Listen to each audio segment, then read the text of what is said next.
आज का हमारा चैप्टर 6 है लाइन्स एंड एंगल्स। तो आज हम लोग एक्सरसाइज करेंगे 6.1। अभी मजा आएगा ना भिड़ो। जिसका क्वेश्चन नंबर 1 है, in figure 6.13 line A B and C D intersect at O if angle AOC plus angle BOE equal to 70 degree and angle BOD is equal to 40 degree. Find angle BOE and reflex of angle COE. इस question में देखिए हमसे क्या बोला गया है। इस question में हमसे बोला गया है कि दो लाइंस हैं AB एंड CD जो कि इंटरसेक्ट कर रही हैं O पॉइंट पर। अगर एंगल AOC और BOE का सम 70 डिग्री है और एंगल BOD हमें 40 डिग्री दे रखा है, तो हमें फाइंड करना है angle BOE and reflex of COE, मतलब इसके नीचे वाला एंगल। तो देखिए सॉल्यूशन, इन लाइन AOB, यहाँ पे हम लोग देख सकते हैं AOB एक स्ट्रेट लाइन है। इसका मतलब इस वाले एंगल, ये वाला एंगल और ये वाला एंगल, तीनों एंगल्स का सम जो होगा वो होगा 180 डिग्री। तो यहाँ पे हम लोग लिख लेते हैं angle AOC plus angle COE plus angle EOB या फिर BOE plus angle BOE equal to 180 degree. हमें पता है इस एंगल और इस एंगल का सम 70 डिग्री है, जो कि हमें क्वेश्चन में पहले से ही दे रखा है, गिवन है ये हमें। तो यहाँ पे हम लोग लिख लेते हैं 70 degree plus angle COE equal to 180 degree.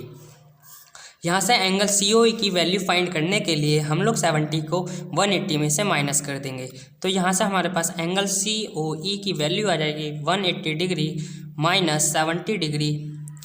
Angle COE निकल के आएगा हमारा 110 डिग्री। एंगल COE आ गया हमारा 110 डिग्री, जबकि हमें रिफ्लेक्स ऑफ एंगल COE निकालना है इसके नीचे का। तो ये जो पूरा एंगल होता है ये 360, तो रिफ्लेक्स ऑफ एंगल COE निकालने के लिए 360 में से 110 डिग्री को माइनस कर देंगे। तो reflex angle COE equal to 360 degree minus 110 degree. तो एंगल रिफ्लेक्स ऑफ COE आएगा हमारा 250 डिग्री। ये तो आ गया हमारा रिफ्लेक्स एंगल COE। अब बारी आती है एंगल BOE की। आप देख सकते हैं CD एक स्ट्रेट लाइन है, तो इस लाइन पे भी जो एंगल्स बनेंगे वो भी 180 डिग्री के सम पे बनेंगे। तो इन तीनों एंगल्स का सम जो होगा वो 180 डिग्री होगा। ये वाला एंगल हम लोगों ने फाइंड कर ही लिया है, ये वाला एंगल हमें गिवन दे रखा है, तो ये वाला एंगल आसानी से निकल ही जाएगा। तो यहाँ पर कर लेते हैं साइड में, इन लाइन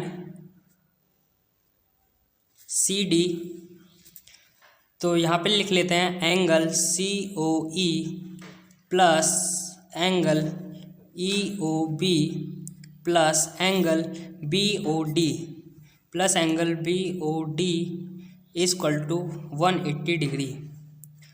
180 डिग्री हो गया। तो एंगल COE हमने फाइंड कर लिया, ये हो गया 110 डिग्री प्लस एंगल BOE हमें फाइंड करना है EOB।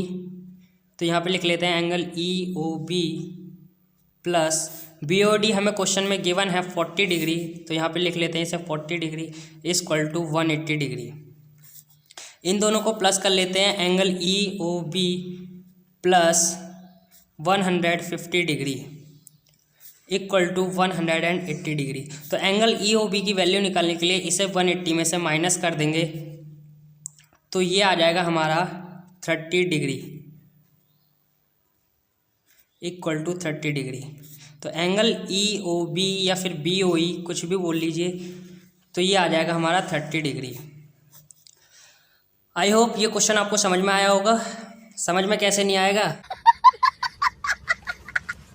एक बार मन लगा के पढ़िए, ज़रूर समझ में आएगा।